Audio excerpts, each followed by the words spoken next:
Hello and welcome to ENCM 339. This is the first time ENCM 339 has been offered in the spring, and I couldn't be happier to have you joining me. In this presentation, I want to cover all the following. First, whose voice is that? Second, why do we study programming? Third, where does ENCM 339 fit in the whole scheme of electrical and computer engineering? And finally, what should you expect from taking this course? So to begin, whose voice is that? My name is Logan Rockeye. I'm a software developer at Pixis Innovation here in Calgary. Before that, I was a software engineer in the heart of Silicon Valley at a company called Mentor Graphics. I also hold the position of adjunct professor in the Department of Electrical and Computer Engineering. And if you're wondering what is an adjunct professor, it's a professor who also works in industry.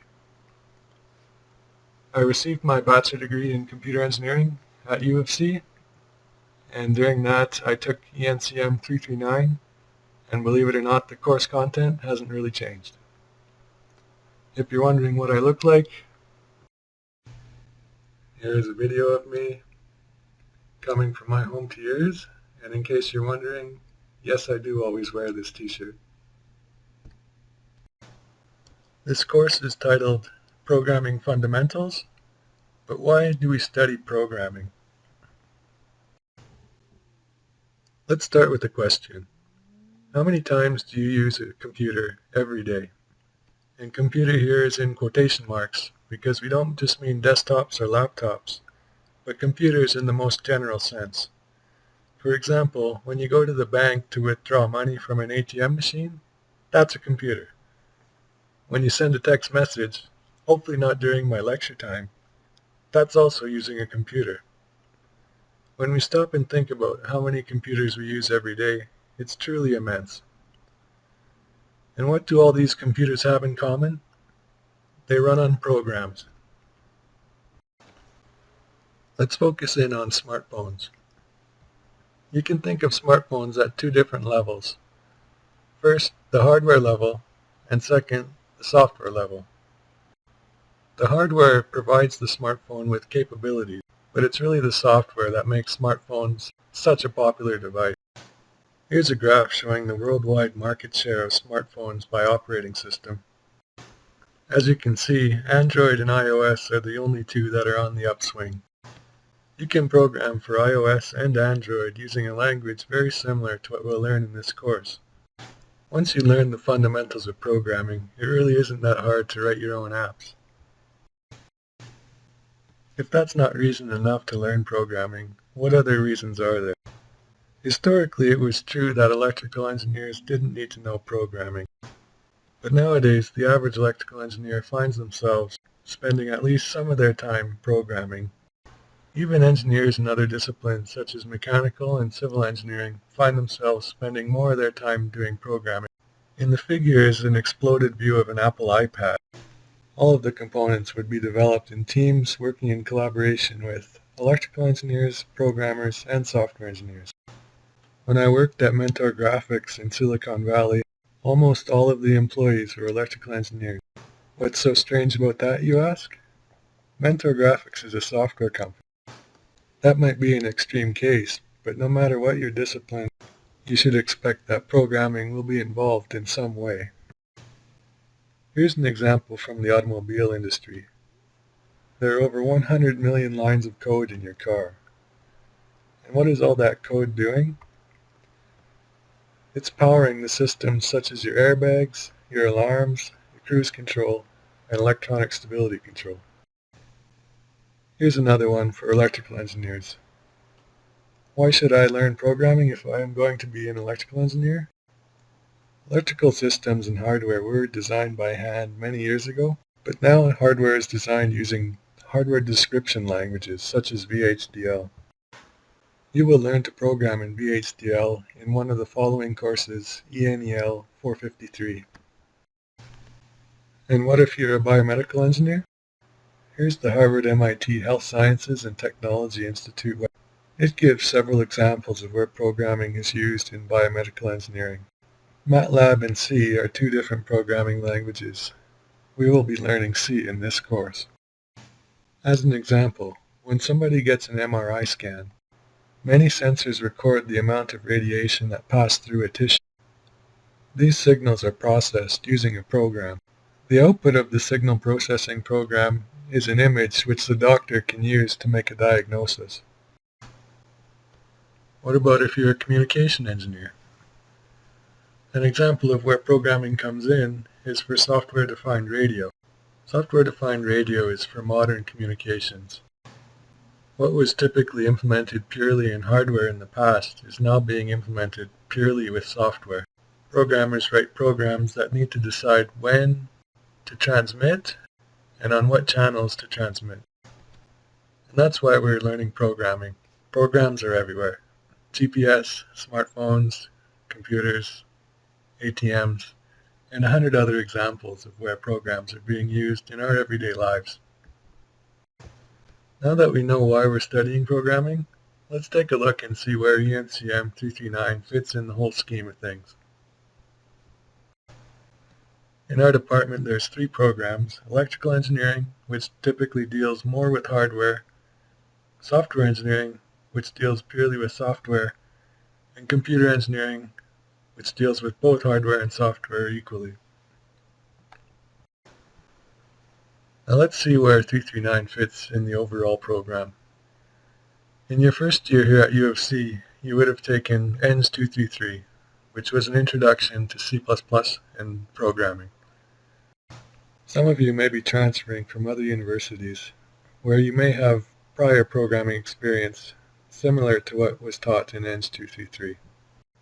Those programming courses are the prerequisite for 339. 339 is going to take you one step closer to learning how computers are organized. We will learn about how programs look like in a computer's memory, and much more about how programs work compared to your first year courses. 339 is a prerequisite for ENCM 369, which is typically a winter course.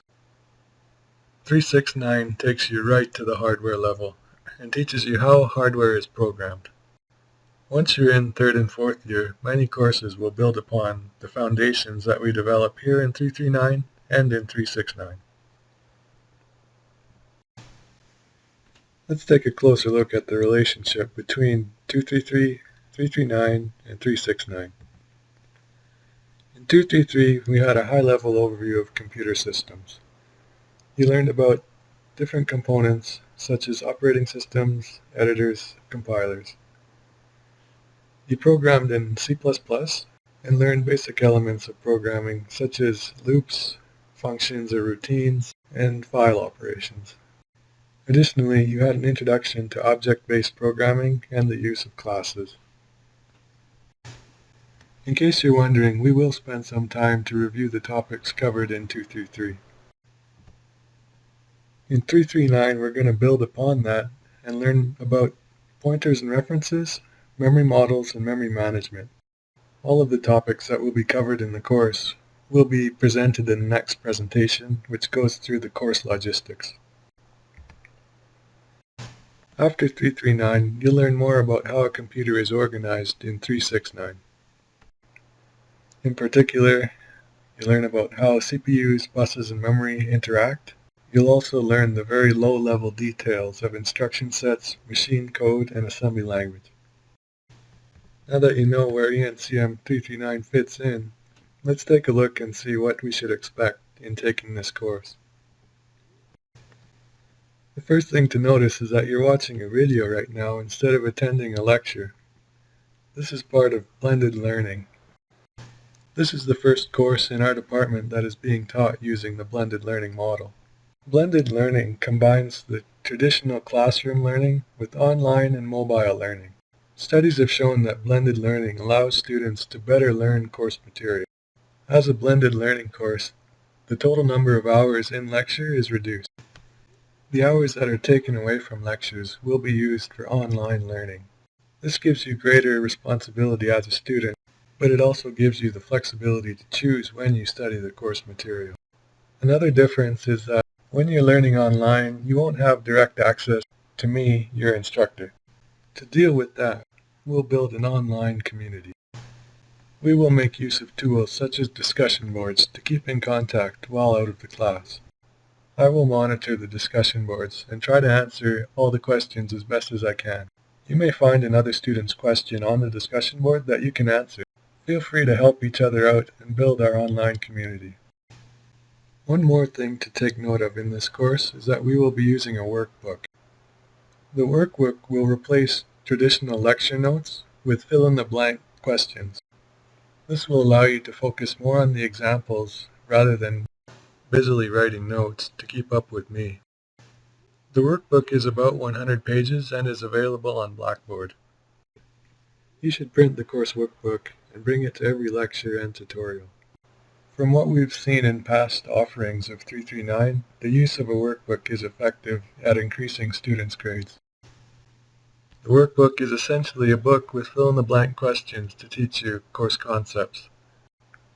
You need to come to class and watch the presentations online to fill it in. It will be your responsibility to make the best use of the workbook.